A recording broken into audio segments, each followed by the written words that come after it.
Welcome to the Morning Wood. We're about to be richer than God. I'm your host, John Heiss. I'm joined, as always, by my friend, the great Matt Modi. What's up, Matt? How you doing today, buddy? I'm good, Slop. I like that new addition to the intro. I liked it. God is pretty rich. We're going to be richer. You would think. Yeah. I mean, if we're close, that's good. I'd take Bezos, whatever. You know what I mean? I'm not greedy. But, Sure. I don't know. You ready to go, man? Because I think I'm ready to go. Let's talk about what we did yesterday first. I mean, all the people who watched the show yesterday, they saw it, but some of the new people did not see it. We'll start with you. I believe you're on the top there. A lot of red. Yeah, I don't really remember who had what, so it's kind of hard for me to think back all the way to 24 hours ago yesterday because, as always, we're a team here. The most important thing is as a team, and as a team, we did really well. Now, the three guys at the top, Kyle Schwarber, I don't know if you saw 2 home runs in the first inning for the Phillies. None of them were Kyle Schwarber. He didn't really do anything at the plate, so I can't really complain about that. James Wood hit a ball 116 miles an hour. Wasn't a home run. Acuna smacked around the baseball. Wasn't a home run. It is what it is. That's what happened yesterday. Okay. I had Lance McCullers. He over 5.5 strikeouts plus 124. He was not going to get there, and then he did. So it was one of the best strikeout props. Those are my favorite ones, where it's just like, is this going to happen? And then it does. You know what I mean? So that was cool. And then Max Muncy, I mean, that was the free square of the night. Plus 390 was insane price for him. The guy, he's wearing glasses now. I don't know if you noticed that. He's smoking the baseball. 2 home runs. I was going to say, I wish two. you could have given one of his home runs to one of your guys to kind of help out, because he didn't need both of them. He just needed one. So Yeah. Where's that other home run go? I don't know. Not to us, though. But all time, as a team, we are up 33.95 units. So if you like being up 33.95 units, I suggest subscribing to this channel. It's the best way to see these videos. You get the notifications on, too. That way they tell you when we put something out. That just makes sense. You won't miss anything. I think it's time to go, bro. Let's go. You're up. You go first today. Yeah, today I will go first. Most days it's different, but today I'll go first. Yeah.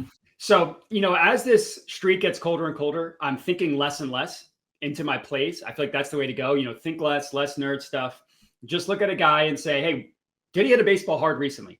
So Mike Trout, odds are stinky. I'm not going to lie. Plus 255 again. Sometimes you just see him go through the hoop. It's not choke up a little bit on the bat. I like it. Yeah, they know he's going to go yard. Now, to be honest with the people, normally we track these at quarter units. I put 0.4 on Mike Trout. That's how confident I am that he hits a home run. So whether you want to just do quarter unit or you want to do what I did, I'll leave that up to you. So Trout's played 5 games since he's come back from injury. Only 1 home run. But the EV logs for him are absolutely insane. Yesterday alone, 97.3, 100.5, 101.2 off the bat. Now, only one of those was put in the air, but that's fine, hitting the ball hard. Since he's come back, 8 hits above 100 miles an hour. And the home run that he hit was like 454 feet. I mean, that would have been a home run anywhere. The guys going up against, honestly, it was a little bit unsafe. I don't know if they fined him for that. But the pitcher, Lucas Giolito, he's not a piñata, as you would say. He's not like the worst pitcher in the world. He's definitely not anybody that I'd be scared of. His home run per nine, barrel rate, all that stuff are like fine. Nothing that's going to put him in the Hall of Fame. Nothing that's also going to look like he's not the Hogland, whatever. Who the guy, strikeout guy, also home run guy. Regardless. Yeah. Regardless. Gunner. Pitching Gunner. I like to call him the Hog, but a lot of cool nicknames for a guy named Gunner Hogland. Anyways, Mike Trout plus 255 FanDuel. All right, I'm going to go late night again. That was fun staying up late and watching Muncy just fucking smash. We go Brent Rooker plus 300 at a home run. He's got Zebby. I'm a Zebby guy. All right, everybody knows that. I'm still thinking about doing Zebby strikeouts if shit goes wrong with the first one, because Zebby is just the man. His main issue, though, is he wants to challenge guys, like big time. And that's going to lead to a barrel rate, right? He throws a 4-seamer that does get smashed a little bit. We're talking like a 281 ISO, something like that. Like that's, I mean, like not great. I think like 100% hard hit. I mean, it gets smashed. All right. Here's the deal. Rooker hits that very hard. like very hard. We're talking like a 20% barrel rate in the last 30 days. I gotta be honest, I don't see any way Rooker does not hit a home run tonight. Like, there's literally no way. Dude, Matt, 64% of those balls in the last 30 days, the four-seamers, have gone in the air, too. Fly ball. That's a lot. I mean, I don't know. You know what I mean? Like, I don't know what else to say. This feels too easy. I like it. There's a lot of the A's guys that I liked, and when there's too many, that makes me not want to take any of them because I know I'll choose the wrong one. Yeah, well, there's going to be a lot of dongs in that game. It's going to look like a Bonnie Blue video, dude. Like, it's bad. Did you think about Soderbaum? Because he hit one 408 feet yesterday. That's the guy I considered. I don't know. I'm still kind of sore at him. Back in April, I hit two guys, and he hit one, I think, off the wall, a double. It would have cashed like a $3,000 parlay. I don't hold a grudge, but just saying that happened. I think he himself hasn't forgiven himself for that because I think he's only hit 3 home runs in like 7 weeks since then. He's been yeah. You can't really bet him, to be honest with you. Yeah, I think he's just in his head because of that. Anyways, I was just curious your thoughts. The second guy that I have, the only guy on my list that I went with yesterday, Ronald Acuna Jr. Did not hit a home run yesterday. As I mentioned, hit the crap out of the baseball. 2 hits 100 miles an hour or higher. 1 hit that left the bat at 98.4 was a fly out. Would have been a home run in 8 of 30 parks. So I'm not going to say that was a bad beat, but I'm also not going to say it was a good beat. I'm saying it could have been a home run.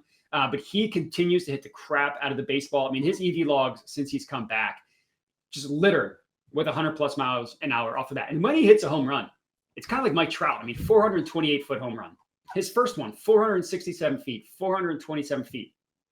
The guy's going up against Merrill Kelly. I put him in the same category as I just put Lucas Giolito. Not the worst pitcher in the world. Nobody that you need to be scared of. The home run pitch for Merrill Kelly is his 4-seamer. He only throws it 25% of the time, but 6 of the 8 home runs he's allowed have been hit off of his 4-seamer. And you look at what Acuna is doing to 4-seamers. I mean, every time he makes contact with the baseball, 98.4 miles per hour, 103.7, 106.8, home run, 106.1, 104.8, 108.4, 115.5, 467-foot home run. So Acuna Jr. hitting the ball hard, going up against a guy who can kind of get it. So give me him plus 440 FanDuel. I like it. I'm going to go back to the strikeouts, make us a little bit of cash. Ryan Gusto. Over 4.5 strikeouts, plus 138 at no vig. Dude, this is legit. I'm a big 4.5 guy. Love the 4.5 plus money guys. That's just where it's at. Books can't really price him. He's got a great matchup in the Pirates. They strike out like it's their job, to be honest with you. Like recently too, which is what you want. You know, you want to look at last 7 days as a team and then see, where that takes you. 43 strikeouts in their last 133 at-bats. Okay, so that's not great. Then you go individually. He gets lefties, all right? They don't really he throws the curveball. These lefties for the Pirates do not really hit the curveball at all, so that could help. They just got they just got hit with off-speed stuff yesterday with McCullers. He got 7 of them, I think. Dude, Gusto is a 6 guy. Like, he could be 5.5 plus money, and I would have thought about it. So the idea that they're giving us 4.5 is crazy, especially when you go through and you look O'Neal Cruz, McCutchen, Brian Reynolds, Spencer Horwitz, Alexander Canario, Nick Gonzalez, strikeout guy, Henry Davis, Brian Harris. All those guys are strikeout guys. The only one that I would not think about taking is Isaiah, what's his name? Kinnerfala? Oh, that guy. Yeah. I don't know how you say his name. He doesn't strike out much. He's not really a guy that you think is going to strike out when he goes up there. But going through Gusto's logs, you see how the books got him wrong. Like, I get how they messed up. He was in the bullpen. Now he's not in the bullpen. That kind of thing. Last game, they let him throw 83 pitches. They need him. They need him to start. They need him to go deep. He only got 4 guys last time, but that's right there. There was 4 Rays. They do strike out, so that is kind of concerning. Time before that, though, he got 6 Mariners. This season already, he's got 6 Tigers, which not really a big feat, but he got 6 Blue Jays, which is crazy. Like, nobody does that. Like, Jacob deGrom just went against those guys and didn't strike out any of them. So there is that. He got 6 Angels before this season. A lot of these times are like 70 pitches too, like right around that mark. So tonight, I think he's mid 80s as long as he doesn't get his like brains kicked in. Sure. So over 4.5 plus 130, that feels just like way too good to be true. Yeah, I like it. My last one, I'm going to go with Royce Lewis, plus 550 at DraftKings / Bet365. You know, I did a little bit of inner searching, some inner thought, which kind of think of, okay, where did things go wrong? Feels like I'm starting to, or the issue has been, I've been getting on guys after their hot streak is over. You know, I'm looking at barrel rate last 14 days, looking at all these barrels. Guess what? That's in the past. I'm trying to find guys in the future that are going to hit home runs.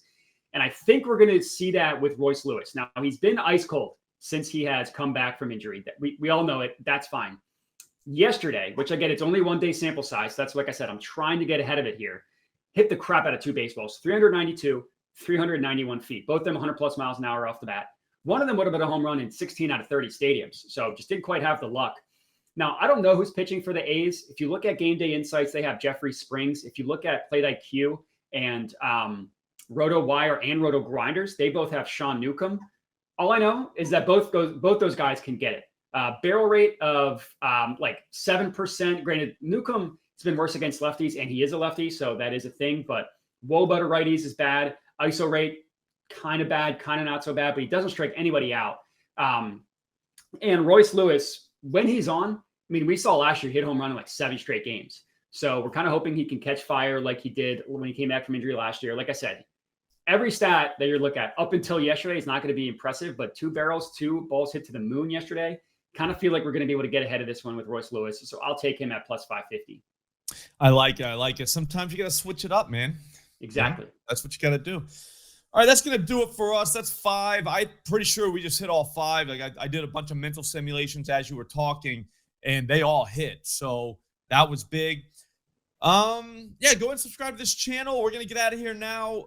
Get the notifications on. I'm coming back later to hit Profit X. We are just robbing that place. Like I feel like I'm going to get arrested sometimes every time I walk off of there. So you might want to join us for that. Go ahead and follow Matt Modi at Jedi Modi on YouTube and Twitter. I'm Slop Rules. If you're not following me on Twitter, go over there and do that. I'll see you later on today. Thanks for watching.